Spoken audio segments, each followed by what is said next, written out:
have all of this business of phagocytosis and encapsulation of plaques and so forth. Okay?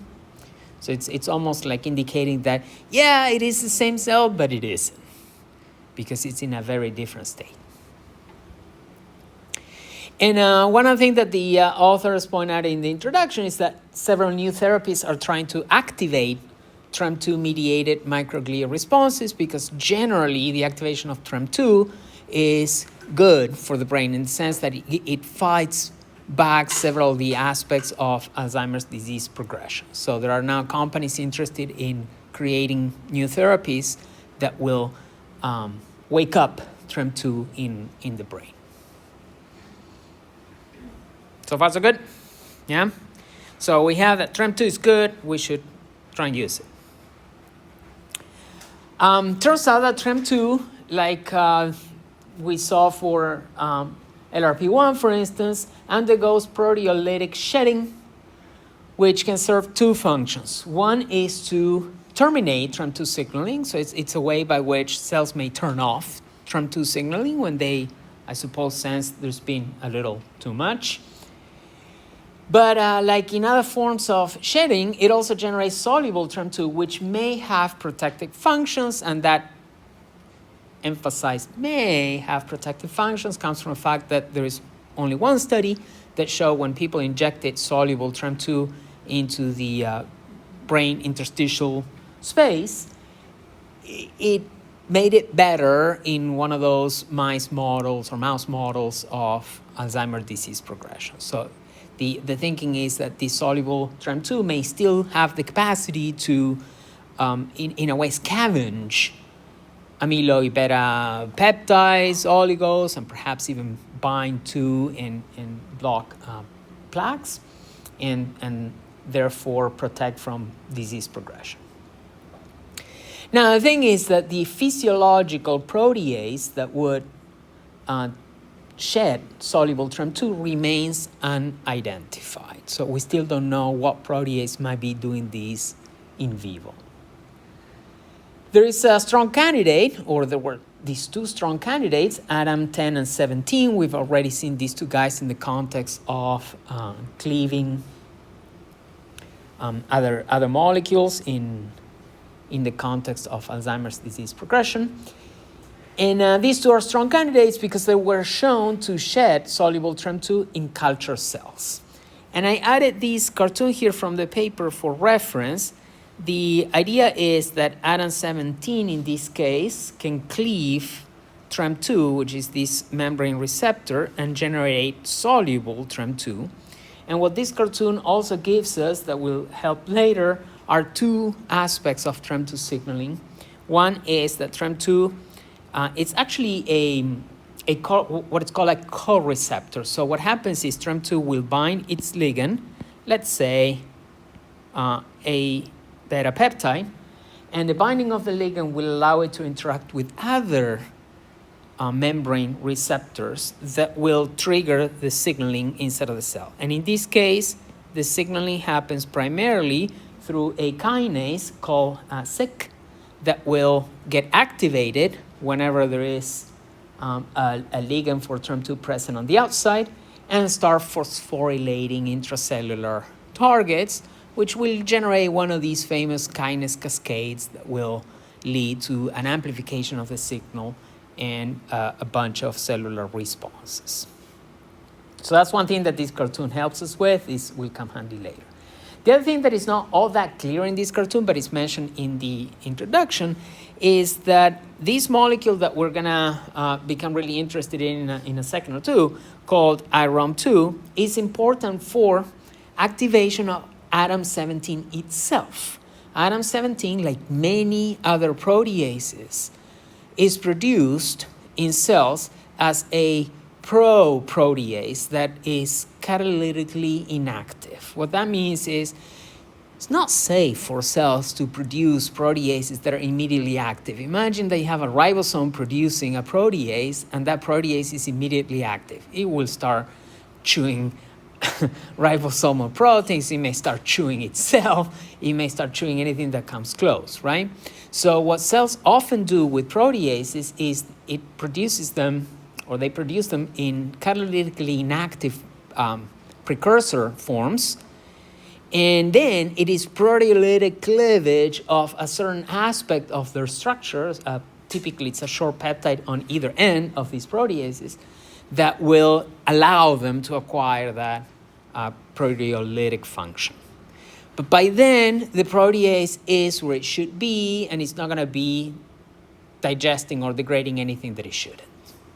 That's more or less the thinking in these processes. So iRhom2 is thought to be one of the molecules that mediates this process by making sure that there is no proteolytic activation of atom 17 prematurely. So I mentioned it a couple times. I should take a step back and say that iRhom2 is a protein that binds to atom 17 and activates it. We just said that. But that was interest to the authors in this paper because it has been previously identified as a risk factor for AD. And when I say that, what I mean is it's one of the many genes that researchers took thousands of people without Alzheimer's disease and thousands of people with Alzheimer's disease and compare their genomic sequences, essentially looking in a very unbiased manner for any genetic differences that may exist in these two groups. We mentioned this earlier in the semester. These are the famous GWAS studies, or genome-wide association studies, in which you're looking genome-wide for sequences or loci that may be associated with your condition of interest. Okay? So iRhom2 is one of those loci that showed up with variants or differences that were associated with the development of AD, particularly late on stage. And hence the title of the paper, that the late on stage risk factor, iRhom2, does this and that. Okay? So, and yet one last piece of evidence that makes iRhom an interesting candidate is that microglia express, there's a family of proteins that includes iRhom2, and microglia express only that one, iRhom2, right? So much so that when people made knockouts for iRhom2, mice that don't have any iRhom2 in them, those mice showed phenotypes in myeloid cells, meaning immune cells like monocytes and macrophages, and presumably microglia, that showed phenotypes that were indistinguishable from atom 17 phenotypes, or atom 17 loss of function phenotypes. That's a bunch. So let me walk you through that statement. So the idea here is they made iRhom2 knockout mice, and what they see is some of their immune cells, monocytes and macrophages, and presumably microglia. I emphasize that because this paper addresses that question. Showed phenotypes that are the same as the phenotypes that you would see in a mouse that lacks atom 17. So what that was telling the researchers is taking out iRhom2, it's almost like taking out atom 17 in these mice, speaking to the very tight connection between these two in the context of these cells. But because these previous studies had been conducted in myeloid cells in blood and not in the brain, this group decides to tackle the question directly, and basically they ask, could iRhom2 activate atom 17 in microglia, like it appears to do in monocytes and macrophages, and be the one molecule that leads to TREM2 shedding? Okay? That's the intro. Any questions, anyone? So, previous slide, TREM2 is good. This slide, atom 17 cleaves TREM2, and it may basically kill its signaling, and iRhom2 may be helping atom 17 in doing so. So let's look into this because TREM2 is good. There are people interested in either maintaining or enhancing TREM2 function in brains because it can be good for combating Alzheimer's disease. So let's try and understand this system better such that we can make it a better target. All right, so the very first question they ask is relatively simple. They take I mentioned these iRhom2 knockout mice, they existed already. So what they did is they took microglia, primary microglia from these mice or from wild-type mice. By the way, I should stop myself really briefly here. Do you guys know the difference between primary cell cultures and cell lines? I see some heads nodding. Can you explain it?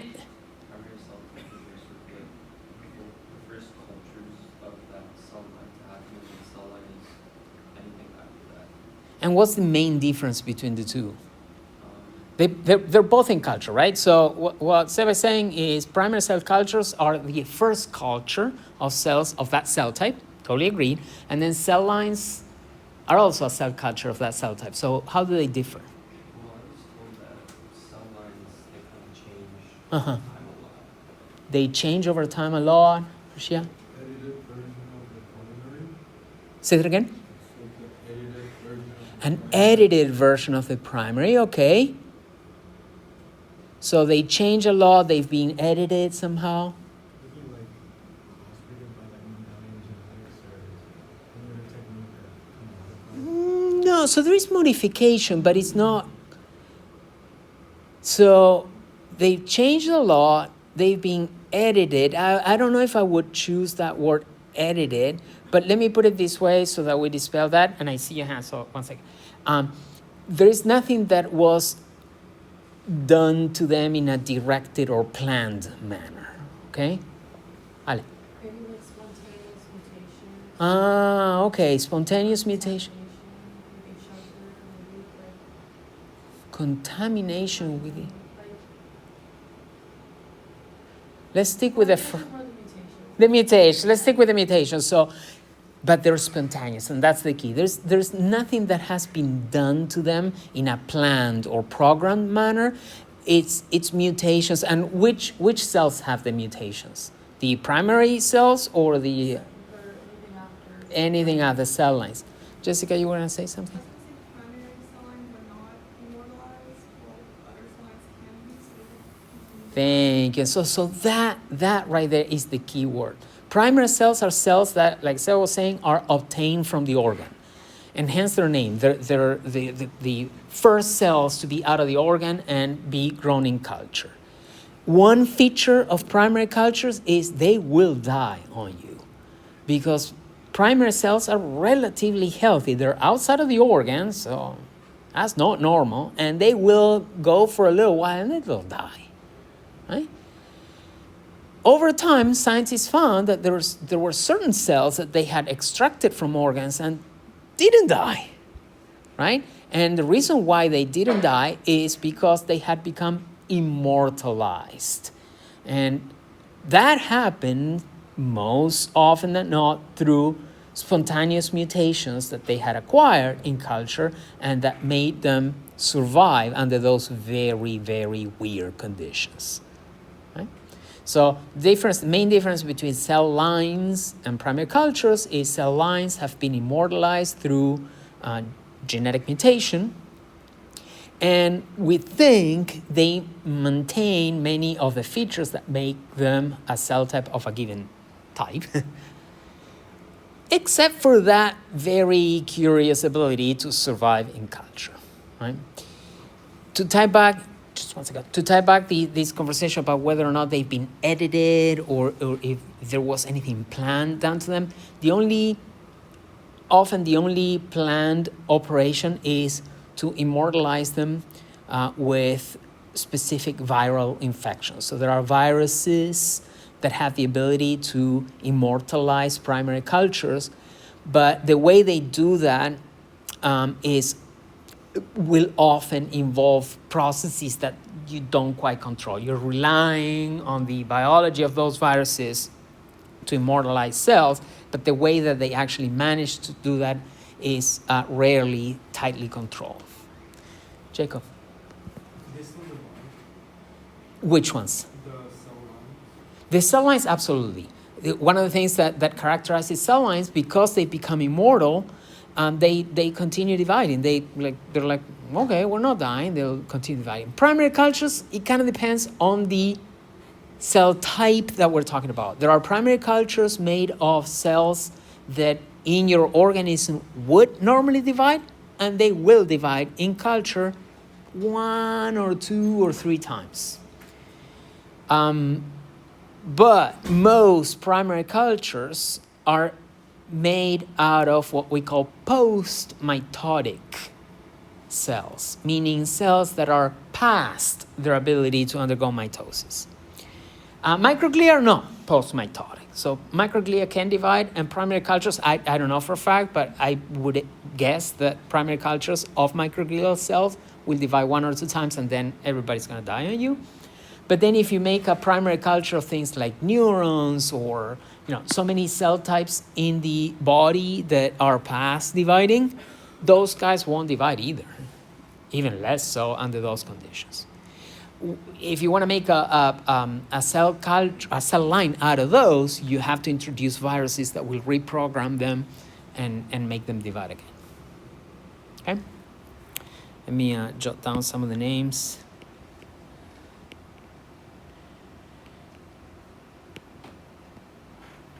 All right.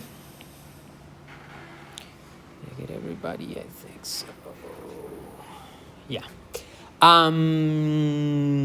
Cool. So, first experiment they do, they take primary microglia from either wild type or iRhom knockout mice.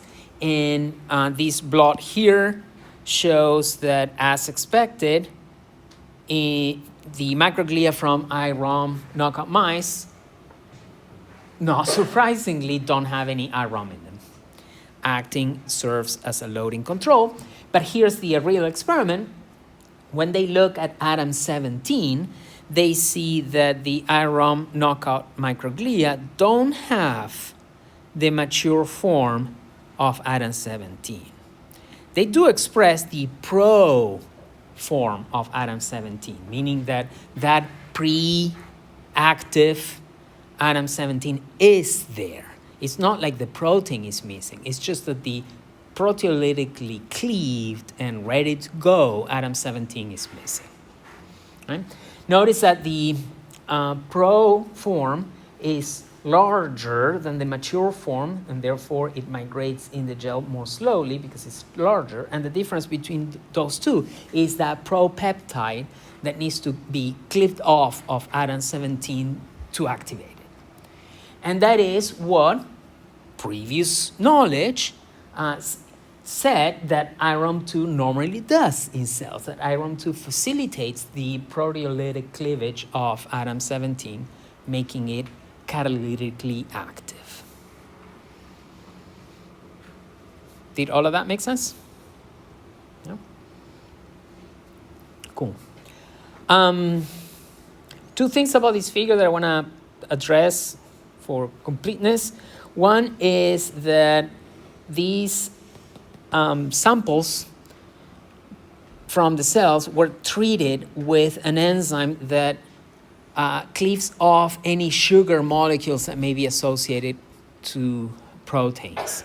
So with these glycosidases. And the reason for that is often these proteins that are sitting on the cell surface are decorated with sugars. And that makes their separation in gels, like the one that you need for Western blotting, a little tedious, because the sugars, depending on how many sugars are decorating these molecules, will make the proteins of a given size end up in a range of sizes. So these distinct bands that you can normally see for a given protein in a gel become smears, because depending on how many sugar molecules are decorating those proteins, you're going to make them a little heavier, a little lighter. So that messes up the resolution of this gel. So that's what that PNGAS means, that they treated all of the samples with these enzymes that will go and shave literally all of the sugars from these proteins, such that you can look at the skeleton protein without worrying about these smears. Yeah? All right, so this figure so far is showing something that in a way we knew. but in a different context. We knew about this in other cell types, particularly monocytes and macrophages. Now these people are showing that in microglia, if you take out IRHOM2, ADAM17 cannot be processed into its mature catalytically active form. And another piece of evidence that they share in the first figure is that if you take those primary microglia and you activate them by incubating with LPS, if you guys recall, LPS is what normally coats bacteria. Microglia, one would hope, don't see many bacteria in their lifetime because bacteria shouldn't make it to the brain unless there's some sort of encephalitis or meningitis or something like that. But for the most part, microglia are not going to see LPS in their natural lifetime. But they're still equipped to react to it, right? So if you incubate microglia with LPS, they wake up. And wild-type cells wake up by producing a significantly larger amount of secreted TNF, one of these cytokines that will tell the rest of the cells we're under attack, we should react. Unless you're protecting yourself somehow, you should die, and so forth. It's inflammatory process that is the same nasty environment that I was talking about before. Now, this increase in the secretion of TNF happens only if the cells have IRHOM2 in them, because the IRHOM2 knockouts do not produce any secreted TNF. So not only have these cells lost their ability to prepare ADAM17 by proteolytic cleavage of the propeptide, but also they've lost their ability to react to LPS and produce these inflammatory cytokines. Okay?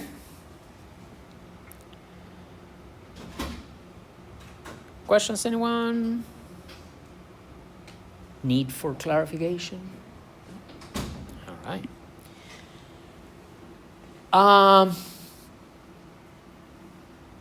Not that they weren't happy with those results are pretty legit, but as usual, they decided to take an alternative or complementary approach, and they decided to take an established microglial cell line called BV2 and purposely go ahead and knock out the IRHOM gene from them using CRISPR. Right?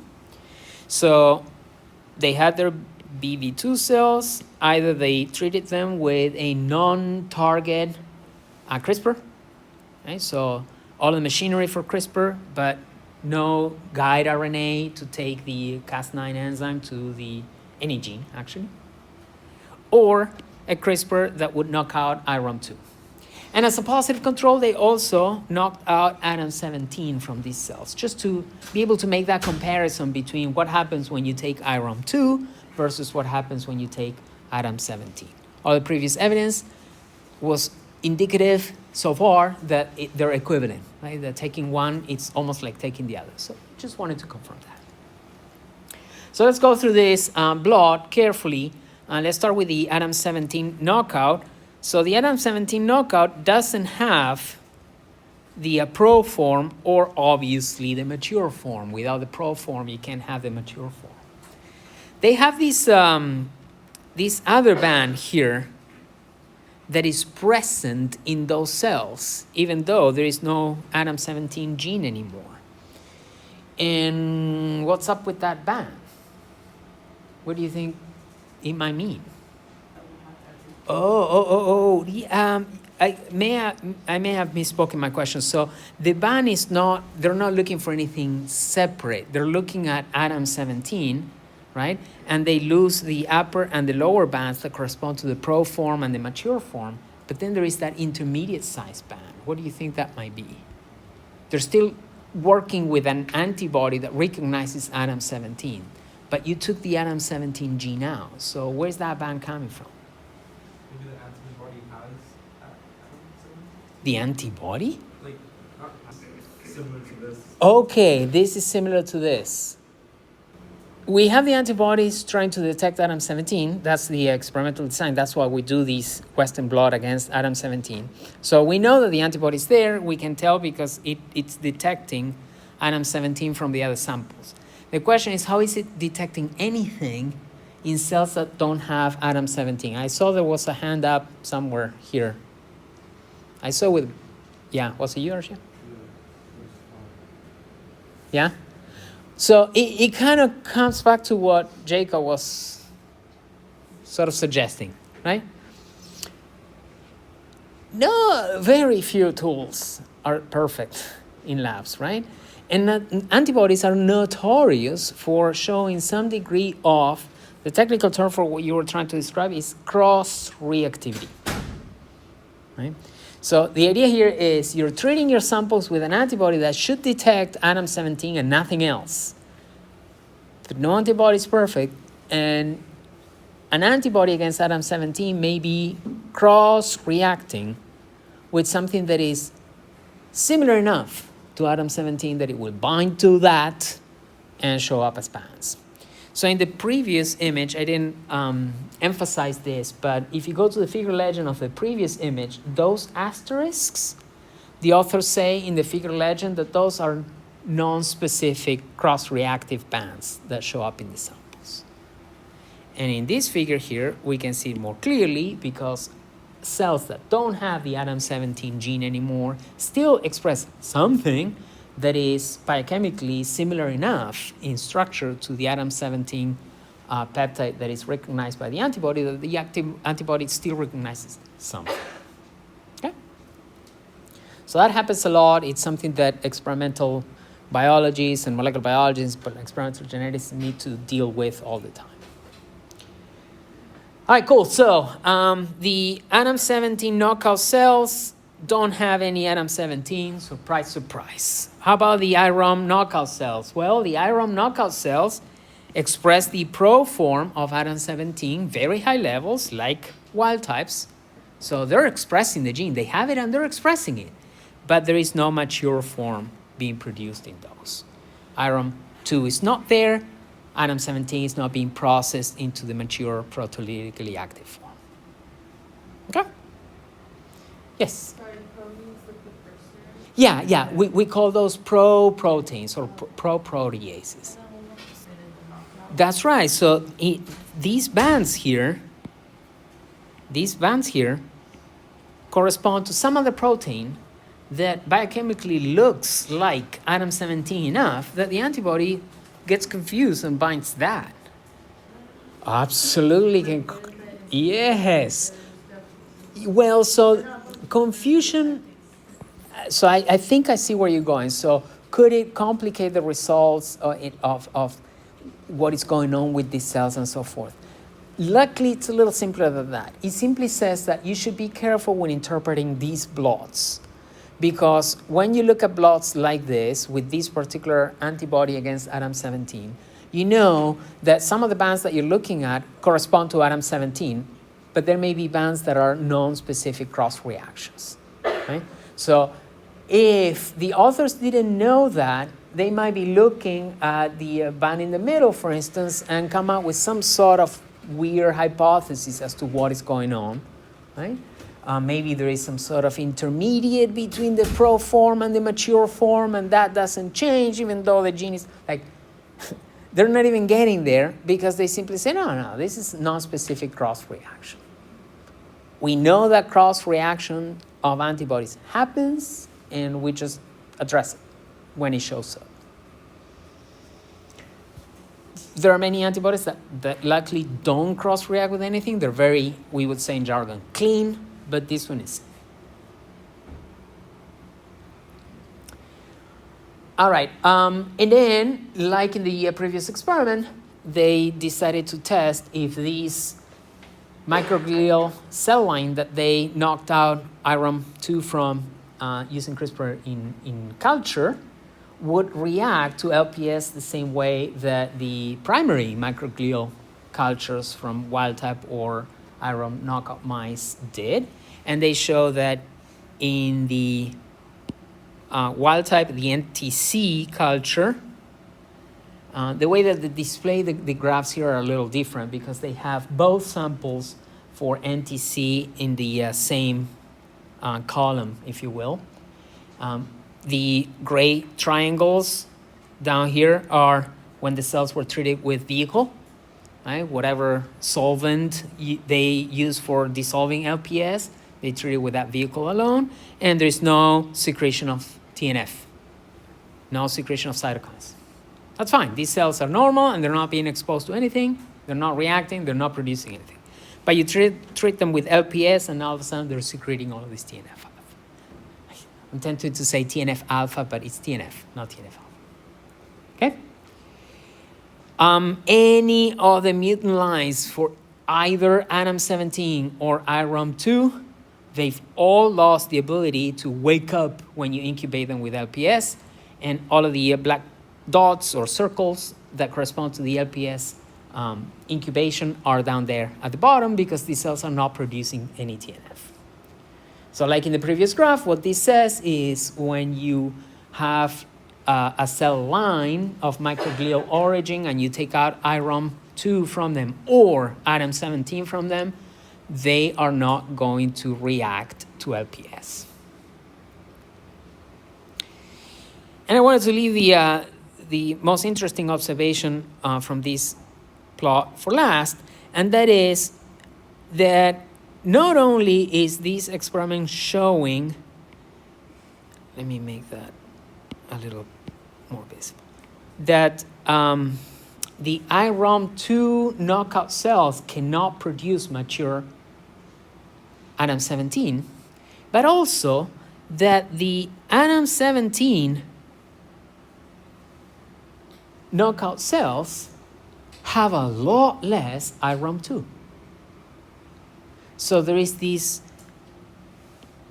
sort of two-way cross-stimulatory function or relationship between iRhom2 and ADAM17. iRhom2 proteolytically cleaves and activates ADAM17, whereas somehow the presence of a functional ADAM17, let me fix that a little, will cause, somehow, they never explore this in the paper any further, this accumulation of iRhom2.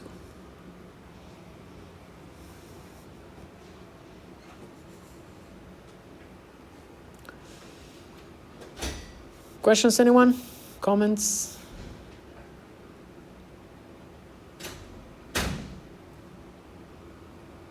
All right. For the next experiment, the authors reason, given that ADAM17 is a protease that sheds several different peptides, so it will cleave off things off the cell surface, working on many different substrates. Which substrates are most affected in cells lacking iRhom2? And that question might seem a little silly. We keep saying that iRhom2 is apparently strictly necessary for ADAM17 function, right? Taking out iRhom2 is like taking out ADAM17 itself. So, one may be tempted to say, what do you mean which substrates are most affected when you take out iRhom2? All of them, right? And that answer is not incorrect. It's just that when they're asking this question now in the next experiment, they're not asking from the perspective of ADAM17. From the perspective of ADAM17, we can totally agree, yes, all of the ADAM17 substrates are going to be affected because ADAM17 itself is gone. But the question has more to do with what substrates are most affected from the cell's perspective. Because ADAM17 is not the only protease out there. There is ADAM10 for starters, right? But there's many others. So it could be that certain substrates of ADAM17 are no longer cleaved by ADAM17 when it's not there anymore, but they could be cleaved by others. And they may not even notice the absence of ADAM17 in the surface. So they move on to asking that question. What peptides or proteins are the cells losing when they lose ADAM17 and iRhom2? So to answer that question, they use a pretty fancy technique called, the acronym is HiSPECS. It stands for high performance secretome protein enrichment with click sugars. And the way this works is, turns out that when you have cells in culture, this technique came from a need, an experimental need, or an experimental problem that many researchers were facing with their experiments. And that is, when you're trying to detect what proteins cells are producing and secreting to the outside, and you maintain cells in culture media that has a lot of proteins in it, it's kind of hard to tell what came from the cells and what was present in the media to start with, right? So many of these cells, if you take that culture media away so that you can conduct your measurements, they will die on you within minutes. They totally need serum and growth factors and a whole bunch of things in their culture media. But those things are proteins themselves. So how can you tell what is coming from the culture media and the serum that you're using versus what the cells produced? So the trick is this HiSPECS technique. The idea here is you incubate the cells with modified sugars, chemically modified sugars, that they can incorporate into the proteins they're making themselves. The serum that you add to a culture medium and indirectly to the cells, a cow produced, I don't know, months ago, right? And a company extracted it from a cow and sold it to you. And that serum doesn't have this modified sugar. So the cells are making proteins that they decorate with sugars that have a chemical modification. The serum has sugar decorations that don't have these chemical modifications. So now, right off the bat, you can distinguish from proteins that the cells produce from proteins that were present in the serum. And the way we do that, so that's sort of illustrated in the first slide here. The cell is producing surface proteins that are decorated with a chemically modified sugar. Then what you do is you treat your cells and your culture media, all of it, with a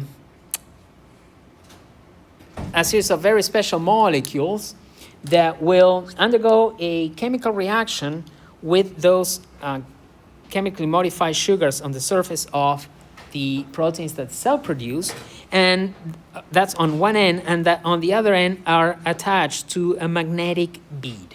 And when I say a magnetic bead, what I mean is that they're actually attached to a metal atom, right? So now your cell-produced proteins that were decorated with chemically modified sugars have undergone an additional chemical reaction that attached onto them a metal atom. So in a way, you've made these cell-produced proteins magnetic. And you can attract them to a magnet.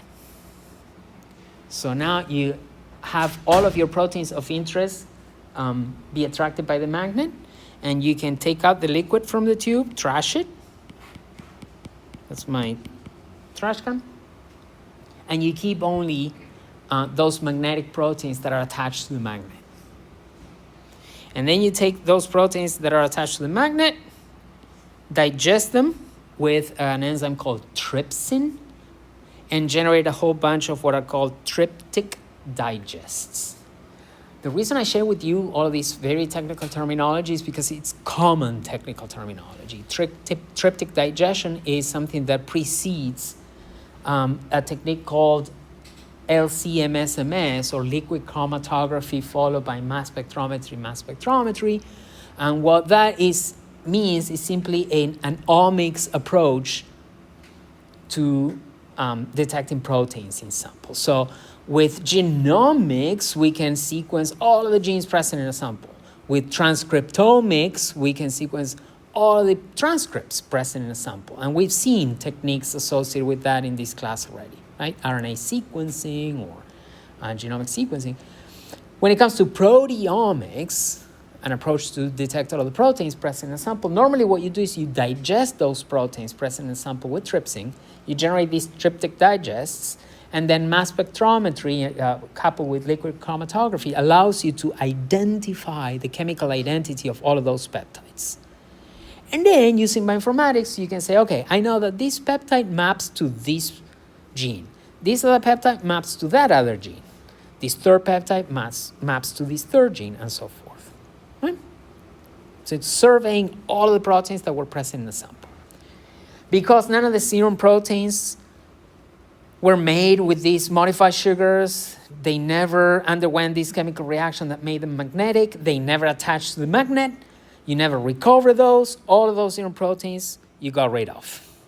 And the only proteins that you sequence and you submit to MSMS are the ones that the cell had produced itself. So the technique allows you to look only at the proteins that a cell itself made. Now, we apply this technique to cells that have iRhom2 or don't. So in a way, the question that we'll be addressing or asking ultimately is, when a cell loses iRhom2, what peptides do they stop producing? Right? So normally that question is hard to ask, because if you ask questions about the peptides present in your culture, you're mostly going to get serum peptides. There's so much of them in those cultures.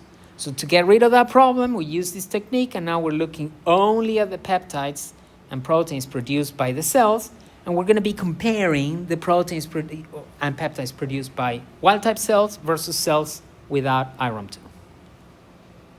Okay? So they do that, and they look at thousands and tens of thousands of peptides that map to different proteins in the cell's genome, or in this case, the mouse genome. And they generate with those data one of these so-called volcano plots. So volcano plots are also very common in modern molecular biology and genetics, so I wanted to walk with you through what each of these means.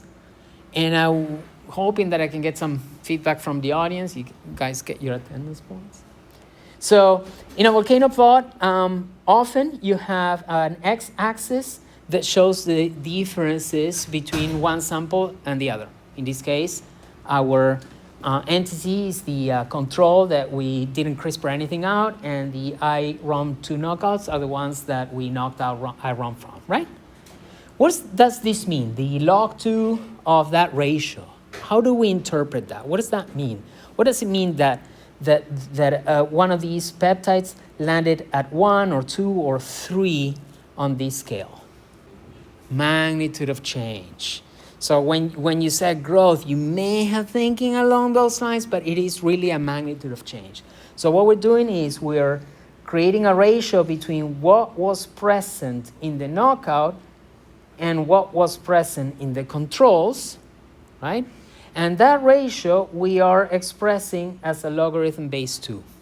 So what that means is that a dot landing at 1, there was twice more of that peptide in the knockout than in the control. A dot landing at 2, there were 4 times more of those peptides in the knockout than in the control. A dot landing at -1, there was half the peptide in the knockout versus the control, -2, a quarter, and so forth, right? So it's just a ratio of abundances between the knockout or the experimental sample and the control. So the closer they are to 0, it would be more correct. 0, 2 to the 0 is 1. So that means that the amount of that particular peptide in the knockout and the control were the same. So any number divided by itself, 1. Expressed as a logarithm base 2, 0. Yeah? So the x-axis tells us, for each of the peptides present in the sample, what was the relative abundance of those peptides in the knockout versus the control. Anything moving to the right is more abundant in your experimental sample. Anything moving to the left was less abundant in your experimental sample. All right, so that explains what the x-axis does. What does the y-axis do? The statistics. Anytime we see p-value, right, we're talking statistical analysis, right? So the p-value is that critical threshold of significance of the data. So, and the p-value is calculated mathematically, and the convention is that any p-value below 0.05 is statistically significant. All that tells you is, look, these differences that you're seeing, I don't think they're caused by just some random sampling in the numbers, right? I think there's something here. I think this has meaning and hence significance. Okay. So the the y-axis plots the p-value, but this time as a negative logarithm base 10. And the reason for that is p-values they tend to be very, very small, right? So I don't know if you guys remember your pH days, but for pH, so that we don't go around talking about concentrations of 10 to the minus 12, 10 to the minus 13, which are kind of hard to even visualize. We do that minus logarithm base 10, and we turn them into pH 7, pH 11, pH 12, right? Same here. So we don't go around saying, oh, look, H2L had a p-value of 3.45 times 10 to the minus 14. We simply say p-value in this case, whatever, 9, right? And it shows moving up on the y-axis the peptides for whom this difference in abundances was increasingly more significant. So the higher we're going up, the more significant those findings are. Even though mathematically, those p-values would be going down, right? Those p-values would indicate that your findings are ever so less and less and less likely to be due to chance. That makes sense? So that we don't create these graphs that go into negative territory, we turn it around with a minus logarithm base 10, and everything starts looking up. And finally, what is this? What's this dashed line here? I'm going to explain that myself, otherwise we'll be here a little too long. This dashed line comes from saying, okay, if I compare my relative abundances for 5 or 6 peptides, I can use kind of regular mathematics of sorts, and I can figure out what are the likelihoods that these 5 or 6 peptides will show this or that behavior based purely on chance. But here, we're talking about tens of thousands of peptides. Whenever you do things tens of thousands of times, you may start seeing really weird things quickly, right? Because the more you do something over and over and over, you may start seeing things that are not really real. So there's a mathematical calculation by which the authors can calculate what is called a false discovery rate. It's basically a metric that tells them, look, under this number, you will be most likely making a false discovery. You're going to go around celebrating that you detected this peptide that is significantly more abundant in your knockouts than your controls, but it's a false discovery. Trust me. It's just because you did this thing so many times that you're barking up the wrong tree, you're celebrating for nothing. Why is there so many circles under the false discovery? Precisely because even though these changes may have been, so when you look at any of the black circles or the gray circles, the legend tells us the gray circles didn't even pass traditional significance, right? That famous threshold of 0.05, they're below that. So right off the bat, we shouldn't even pay attention to those. These black circles are statistically significant by regular statistical analysis. But you're running these things so many times that you're bound to make some mistakes that come from repetition, essentially, right? So there is a mathematical treatment that draws this dashed line here at an FDR, a false discovery rate of 0.05. So now you're saying, I'm willing to make false discoveries about 5% of the times. So if I'm willing to take that risk and make false discoveries 5% of the times, draw me that line and show me what genes are past this threshold.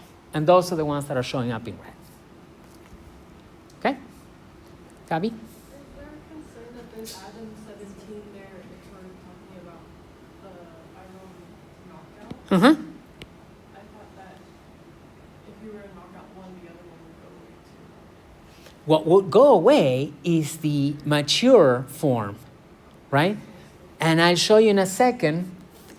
Excellent question, because like I thought we said there was no Adam 17. What there is not is Adam 17 mature, right? Now, with that said, is this telling us that there is a lot more or a lot less Adam 17 in these cells? A lot more, a lot less. Some things less, right? Why? We're on the left of the ratio. So the way we read Adam 17 and the way that we read TREM2 down here is there is a lot less Adam 17 and a lot less TREM2. Do I trust the data? Yeah, because they're over the false discovery rate. Okay? And then last but not least, there's these vertical dashed lines at the -1 and 1. Those are arbitrary. So the authors decide to say, we're going to pay attention to anything that is upregulated twofold or downregulated to less than a half. That's what the 1 and the -1 mean in a log2 scale. So anything that is upregulated but less than 2 times, anything that is upregulated but less than doubles, we'll ignore. And then anything that is downregulated to less than a half, we'll ignore as well. So we'll pay attention to things that are upregulated more than twofold or downregulated more than half. Yeah?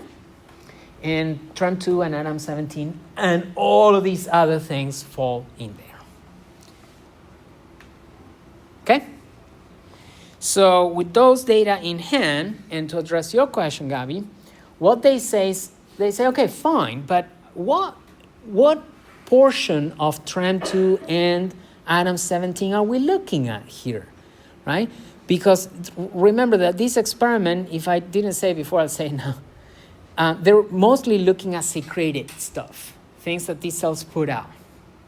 So are we really looking at soluble TREM2 and the processed Adam 17, or are we looking at the whole of the protein? Because if we're looking at the whole of the protein, then we're talking, there were changes in gene expression here in the total levels of the protein.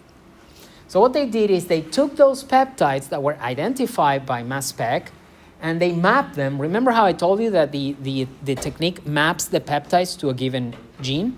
So they mapped them, and it turns out that all the peptides that they saw for Adam 17 correspond to the pro-peptide. So the stuff that was missing from Adam 17 was really the pro-peptide. Why was it missing? Because it was never really cleaved off of Adam 17, and therefore the cells without iRhom2 shed a lot less of that. And for TREM2, the peptides that they saw decrease drastically in the soup around the cells correspond to the extracellular domain of TREM2. Once again, what they see that drops significantly in iRhom knockout cells is the stuff that would normally be on the extracellular domain of TREM, that would normally be shed out. We're going to stop there because we reached the time. We're going to pick this up on Wednesday.